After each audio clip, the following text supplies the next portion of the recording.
episode 5 of the Vol'n podcast on the Field of 68 Network. Make sure you subscribe on YouTube or other places.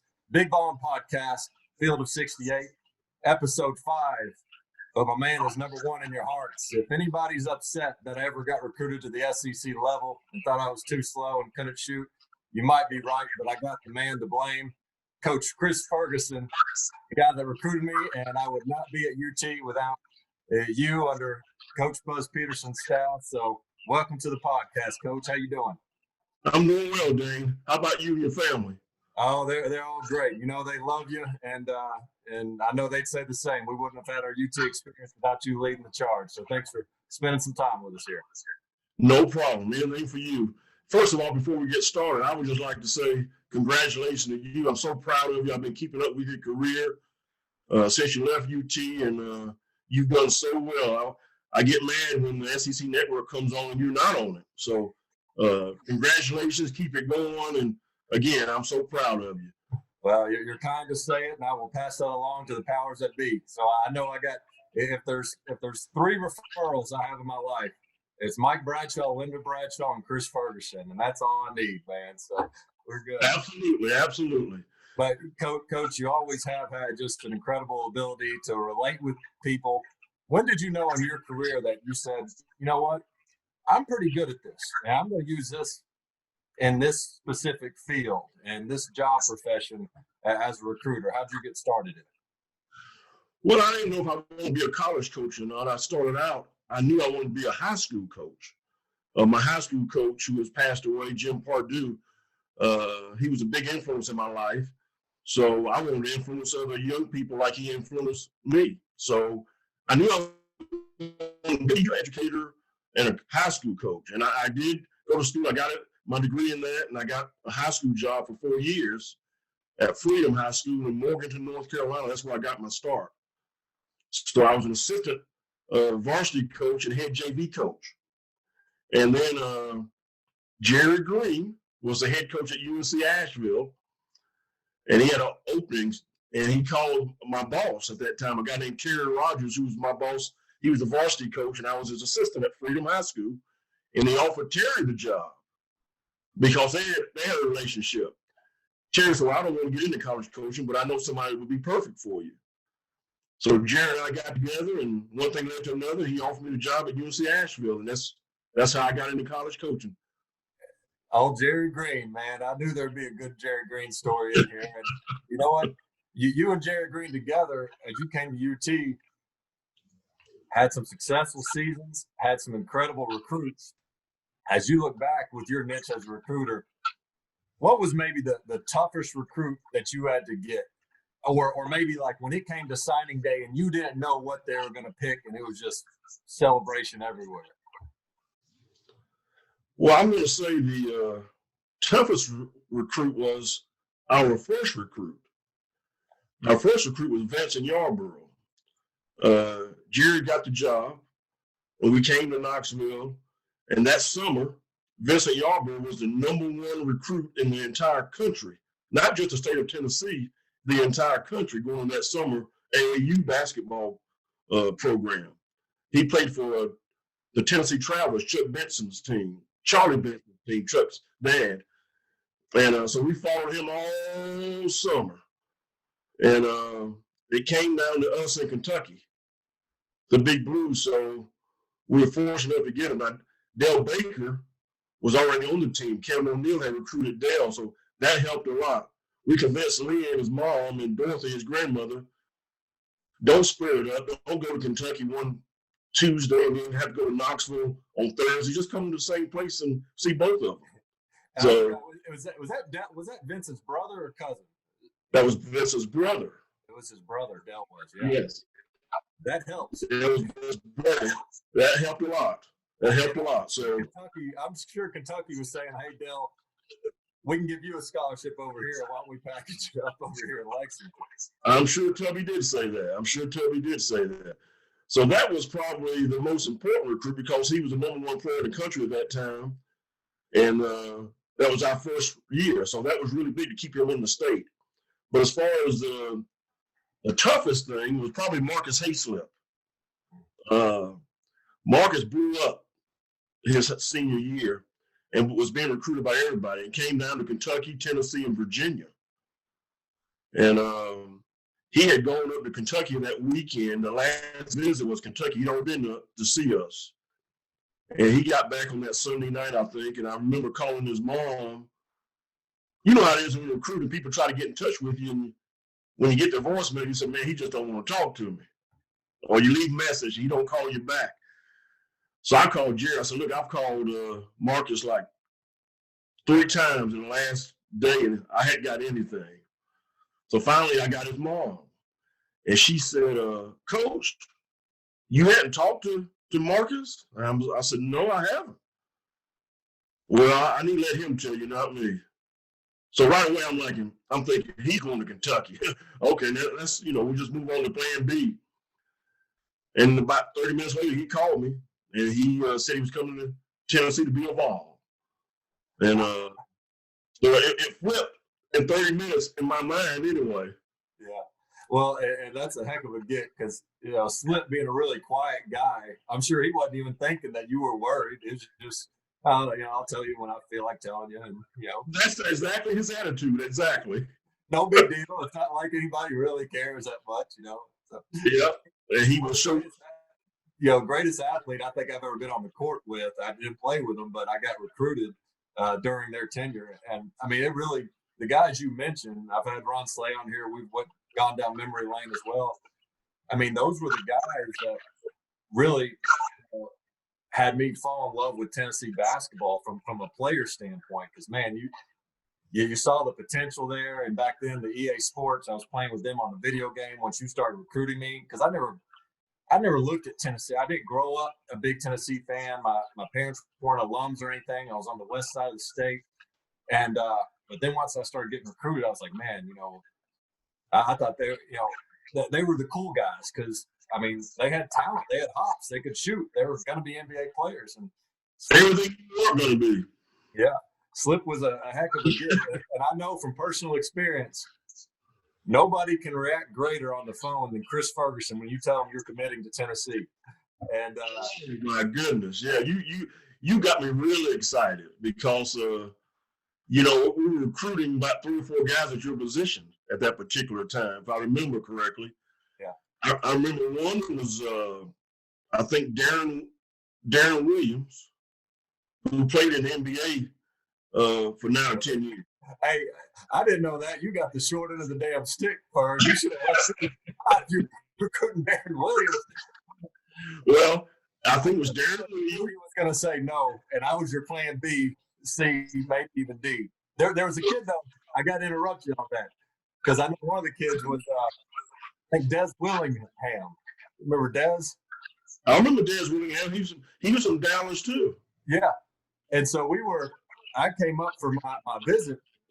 And Coach Peterson gets me in the coach's office with my parents, and I'm sure this is an old school move, and I'm glad he said it because I've got no regrets, of course. But he said, right, we're recruiting a few other guys at your position, and he mentioned Des Willingham's name. He said, "But we're telling you this because we only got one offer because we want you to take it." And so it was the whole sense of urgency thing, and because of you, and if my dad was on here, he would attest to it. The very first day that you could contact a recruit by phone, you were the first call we got, and you offered a scholarship right away. And it was that loyalty that had me looking at everybody else like you got a lot of catching up to do. And so I was pretty set on Tennessee. So once I heard that urgency, I was like, all right, let's do this. And then the next day or so, I called you to commit. But the funny part of that story is, I think the same pitch was said to Des Willingham because he committed the next day after I committed.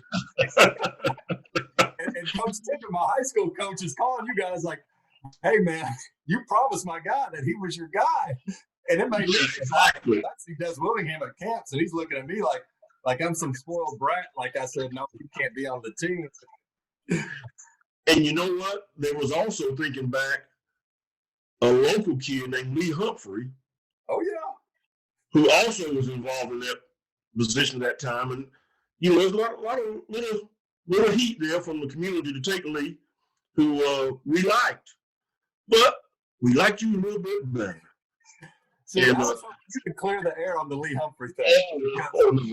Lee Humphrey, who, as everybody knows, tremendous player, star at Florida, very well could have been MVP of the Final Four. Great young man. Right there in the backyard of Maryville. And so this is before social media. In high school, like, you might look at message boards, but I didn't know who the heck Lee Humphrey was. In West Tennessee and Memphis, we're in our own basketball bubble. There's a little bit of arrogance, like, we're doing our thing. We don't really care who's good in Middle or East Tennessee. It's about Memphis. And I remember going to Nike camp, and I'd heard about Lee Humphrey, and because people would talk a little bit about, yeah, they should be recruiting that kid or whatever. And in my mind, I was just thinking, this is a 6'8" black dude that's just dunking on everybody. And then I go to Nike camp, and I hear some kid stand up and introduce himself. And he's like, "Hi, I'm Lee Humphrey. I like to ride jet skis in the summer with my family on the lake." I'm like, "You're Lee Humphrey?" he came out shooting that thing, Ferg, and I was like, that's him up in Lee Humphrey right there. Well, in fairness to Lee, we love Lee, but we thought Lee was a 2-guard, and we thought you actually could be a point guard.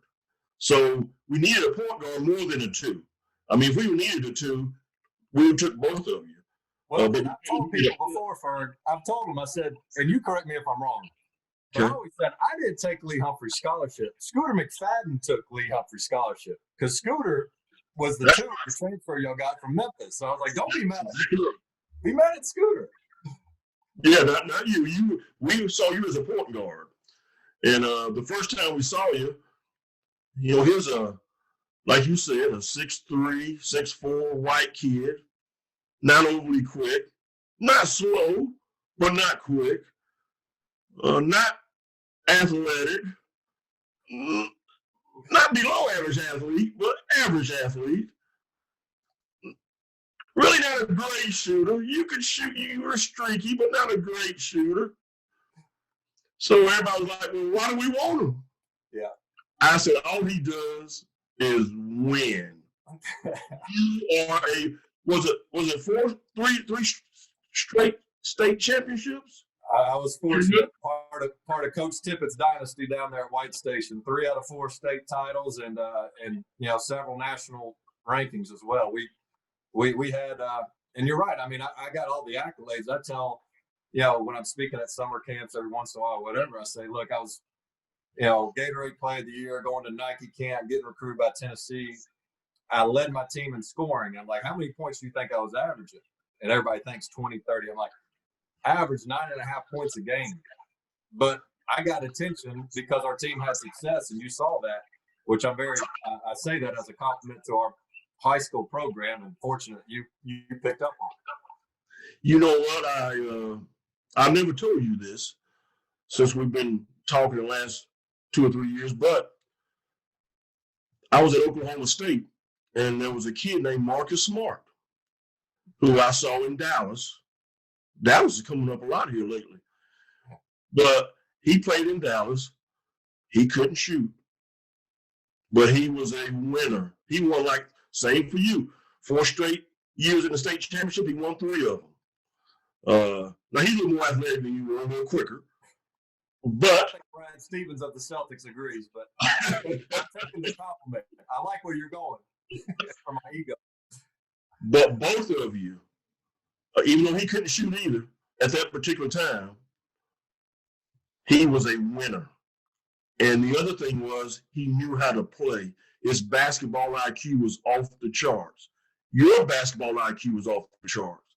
You two are probably the 2 guys in scouting reports that just knew everything that the other team was doing. Your basketball IQ was just off the chain. And to me,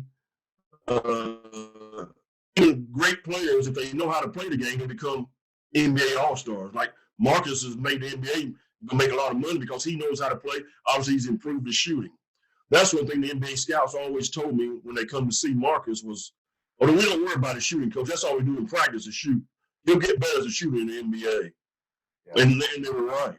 But you're right. I mean, he and credit to you for recruiting him, because when the Celtics went to change their culture, I mean, that's the type of guy they wanted. was Marcus Smart, Grant Williams at Tennessee, the point guard Kemba Walker. But you're kind to say all that. I will say, when you're recruiting, it had to have helped when football is killing it.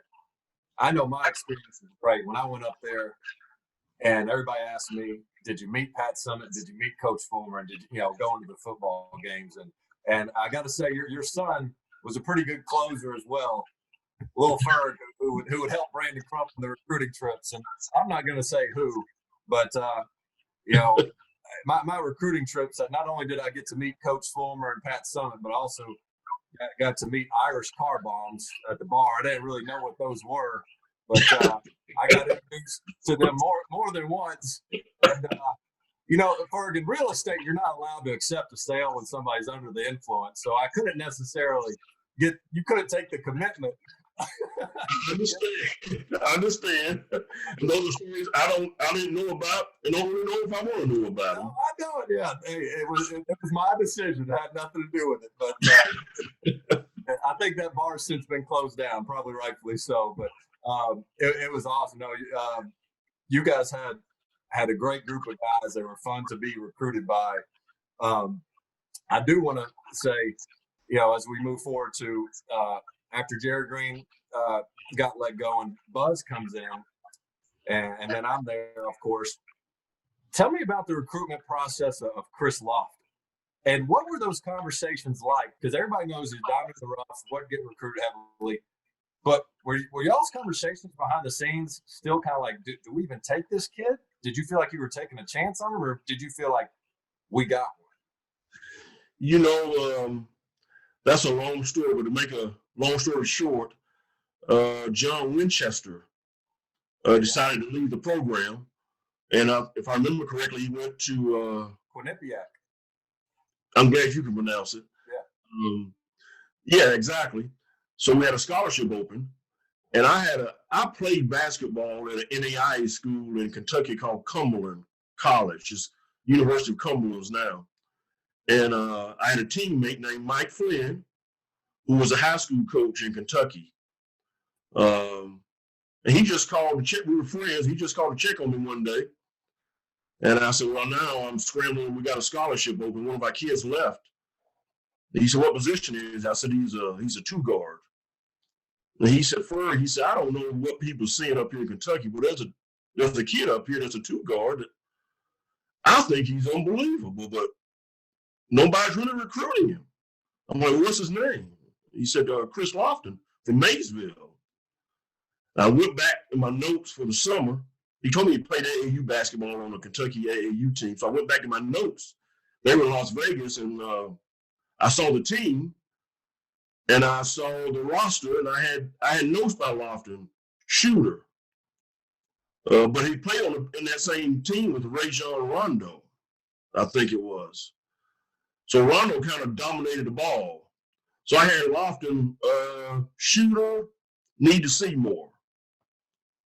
And that's all it was. And I said, well, I need to call the coach. His coach's name was Kelly Wells. I remember that. And he was friends with Mike. So Mike gave me his number. I called Kelly. And he said, yeah, Chris. He said, I don't know what people are looking at. He said, Louisville recruited him some. Then they dropped off. Kentucky don't think he's good enough. I just don't think they think he's good enough. So the next day I went up to watch him play pickup. He didn't miss a shot. He was banking it in from 20. And it wasn't luck. He was trying to bank it. Yeah. And so I called Coach Peterson back and said, hey, we got to get back up here next time we get a chance. Because it's got to be right away. So he came up. We watched him again. And Coach Peterson just fell in love with him.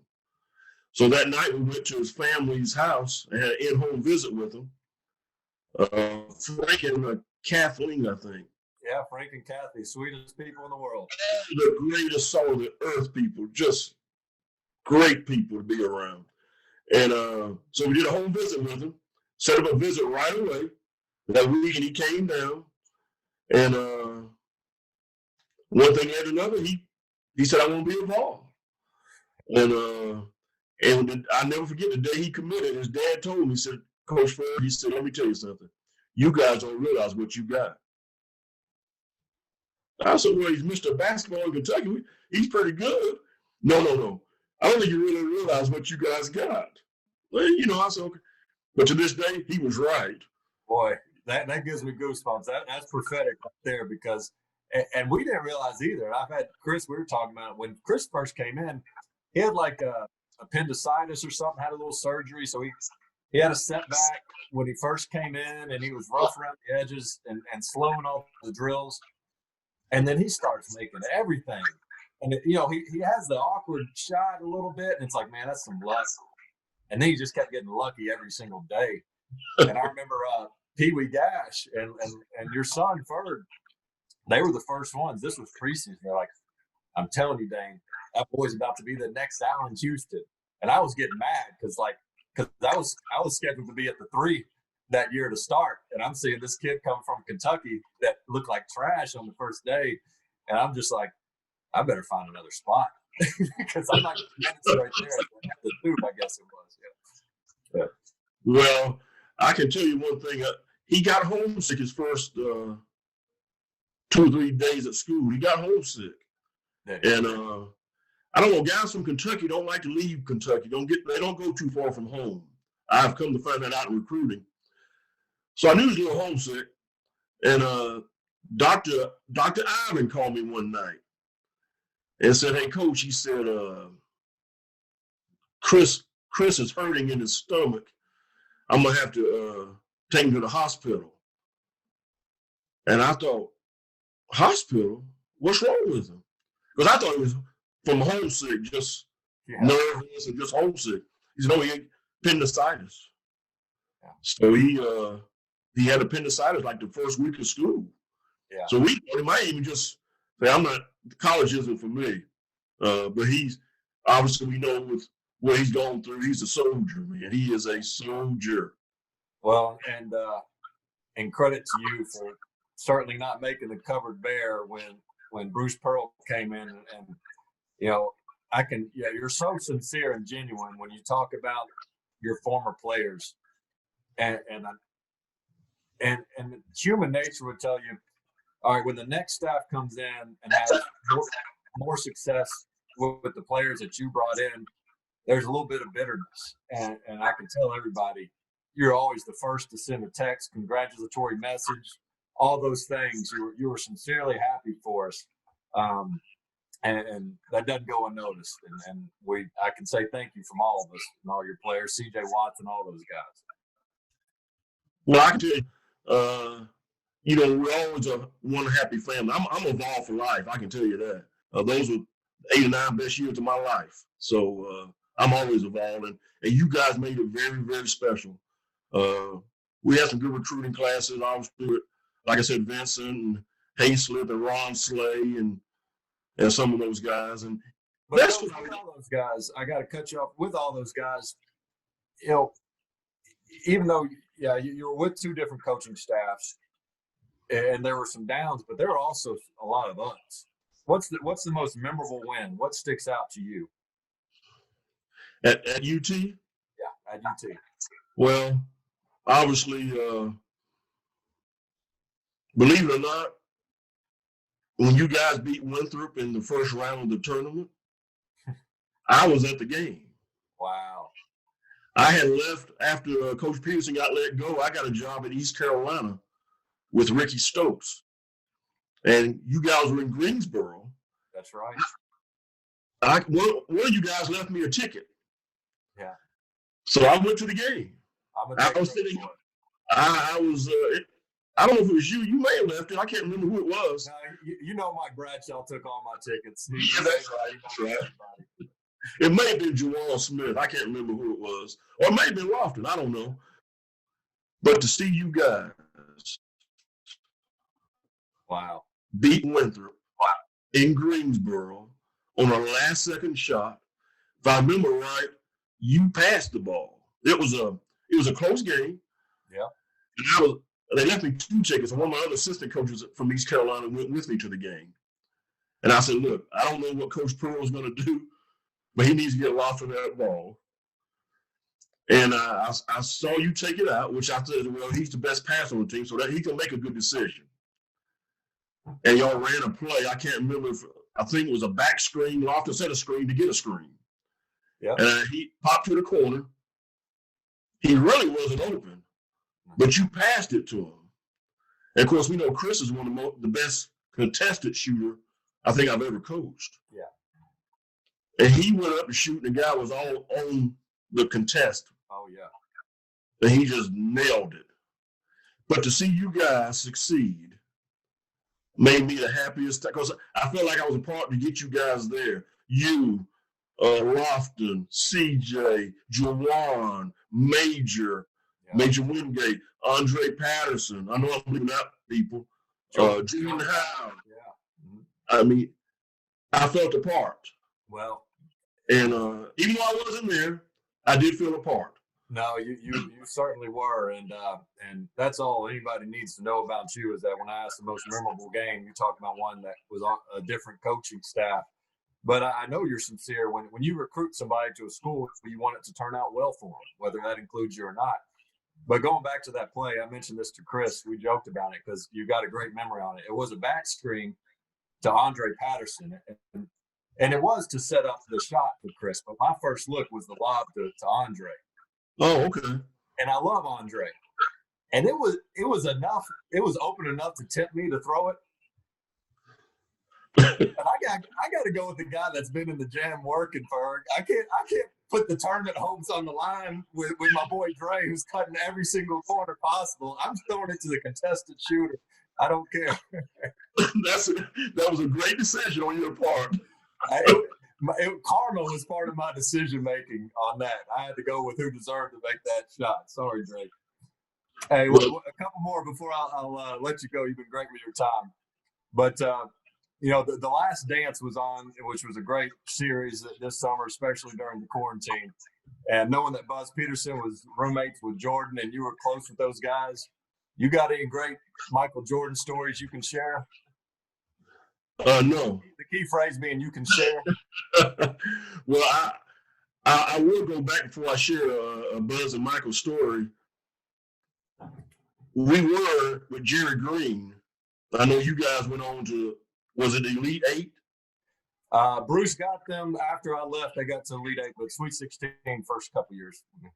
Well, Jerry Green, we got to the Sweet 16. Yeah. I think it was Austin, Texas, or maybe it was Birmingham. I can't remember. Is that against North Carolina? It was against North Carolina. Go to the Elite Eight. Mm-hmm. And we were going to play Tulsa. We had gone to, I think, Puerto Rico that year. Tulsa had beat us in the finals. And they had undercut Tony Harris. And Tony cracked a bone in his wrist. And our guys were really upset because they undercut him. And they did end up beating us after he went out of the game. Tulsa, I'm talking about. Yeah. We got to the 16. We were playing North Carolina. And Tulsa had, if we beat them, we were going to play Tulsa in the Elite Eight. And our guy was just foaming at the mouth to play Tulsa again. With Bill Self was the coach. And we were up, I think, like 5 or 6 points with like 3.5 minutes to go. And we blew the game.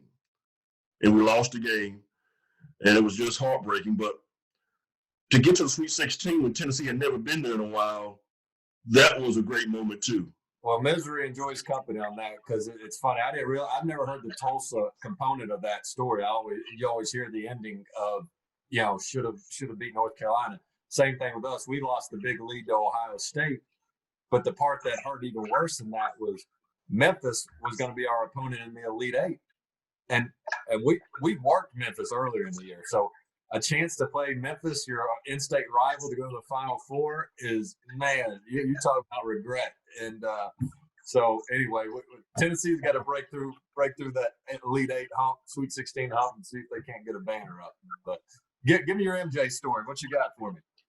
Well, probably my favorite one that I can tell you about is to show you how humble Michael can be. And, probably the most recognizable athlete in the world. At Buzz's wedding, where we came into Asheville and spent about 3 or 4 days together. Brad Daugherty, Michael Jordan, Davis Love. See, those guys were all in Carolina with Buzz at that time, so they all were in his wedding. They became good friends. Davis Love was the one that got, along with Buzz, got Michael to start playing golf. Wow. Yeah. And so we're all in the limousine. We spent a week together, but we're all in the limousine going to church for Buzz's wedding. And Buzz's high school coach was in the limousine. He was in the wedding. Now, he won't mind if I tell. His name is Rodney Johnson. And we're in the limousine going over. Everybody in the tuxes, And Rodney gets up in the limousine, has a piece of paper that somebody had given him, a friend of his, and said, "Hey, Mike," he said, "my friend, what his name was, wanted me to ask you if you could sign an autograph for him." And Michael looked at Rodney and said, "Rodney, this is Buzz's day. This is his time. Go back over there and sit down. I'm not saying this is Buzz's day." And to me, I was like, that's class. That's class. It was Buzz's day.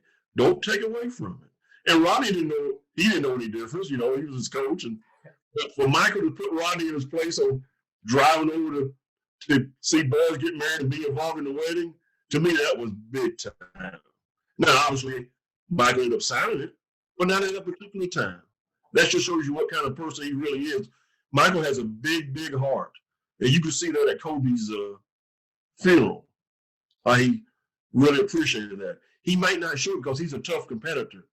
He has some thick skin on the outside, but inside, he's a big teddy bear. That's amazing. I'm sure somehow the following season he found a way to make that autograph request, make it personal, and take it out on somebody on the court.